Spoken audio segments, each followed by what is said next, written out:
dégâts que la pluie a laissés derrière elle. Ainsi, à Jonquière, plusieurs personnes ont assisté impuissantes au cours de la nuit à l'effondrement de 2 HLM abritant une cinquantaine de logements. Les bâtisses avoisinantes sont également menacées et ce n'est sans doute qu'une question de temps pour qu'elles viennent rejoindre les autres au fond de la rivière au sable qui a détourné son lit en arrachant pratiquement tout sur son passage. Toutes les artères reliant Jonquière et Chicoutimi sont fermées à la circulation en raison de l'effondrement d'un pont surplombant la rivière Chicoutimi, qui, elle aussi, a donné du fil à retordre aux responsables de la sécurité. À un moment donné, on a craint que le barrage de la compagnie Abitibi-Price ne cède sous la pression. 12 pieds d'eau coulaient par-dessus l'infrastructure, qui, bien qu'ébranlée, tient toujours le coup. La centrale électrique de la ville de Jonquière a eu moins de chance. Éventré, le bâtiment aurait subi, dit-on, d'importants dommages. Les policiers ont procédé à l'évacuation d'autres résidents un peu partout sur le territoire saguenéen, qui devrait être visité aujourd'hui par le premier ministre Lucien Bouchard. Les gens sont invités à limiter leur consommation d'eau potable au strict minimum et à faire bouillir leur eau au moins 10 minutes avant consommation. Les ponts du boulevard Harvey et du Vieux-Pont en Jonquière sont interdits de circulation depuis ce matin.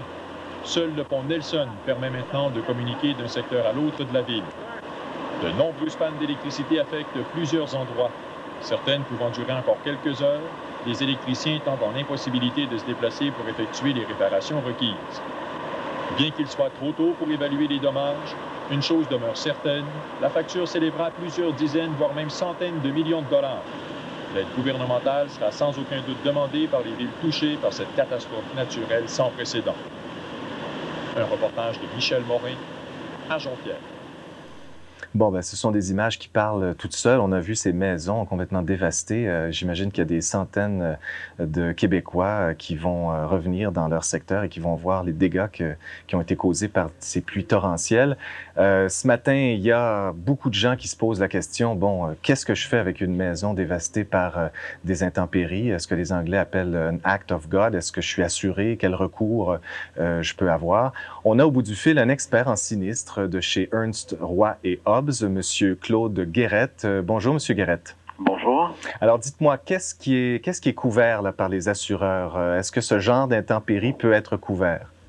Malheureusement pas. Dans le cas il s'agit d'exclusions propres au contrat d'assurance, soit mouvement du sol, avalanche ou les dommages causés par les inondations haute surface, crue des eaux, etc. C'est exclu du contrat d'assurance parce que ce sont des risques qui ne sont pas quantifiables et de là, donc, ça ne devient pas des risques pour l'assureur. Alors, même si on paye des milliers de dollars, si on est prêt à payer pour ce genre de risque, les compagnies d'assurance vont refuser de nous assurer? Parce qu'on dit que tout est assurable, il s'agit de payer. Je pense que c'est vous qui me disiez ça. Oui, c'est bien ça, mais sur certains risques, tels tremblements de terre, etc., oui, effectivement, des gens vont être intéressés à s'assurer. Mais la plupart des personnes ne penseront pas ou ne verront pas la nécessité de s'assurer pour ce genre de sinistre-là qui ne survient que peu ou à peu près jamais. C'est-à-dire, dans le temps, on peut remonter à 40, 50, 60 ou 70 ans, ce genre d'effet du climat-là. Donc, ça peut pas être un risque couvert et les gens ne sont pas nécessairement intéressés à couvrir ce genre de pertes-là.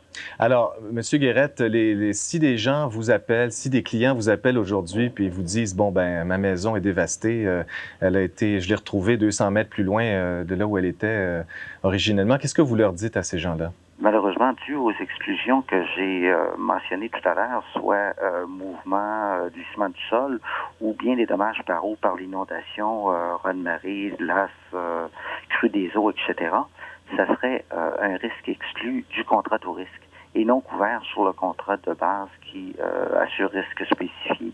Alors donc, vous les dirigez vers les différents paliers de gouvernement? C'est bien ça. Eh bien, merci beaucoup, M. Guérette. Très bien, monsieur. Bonne journée.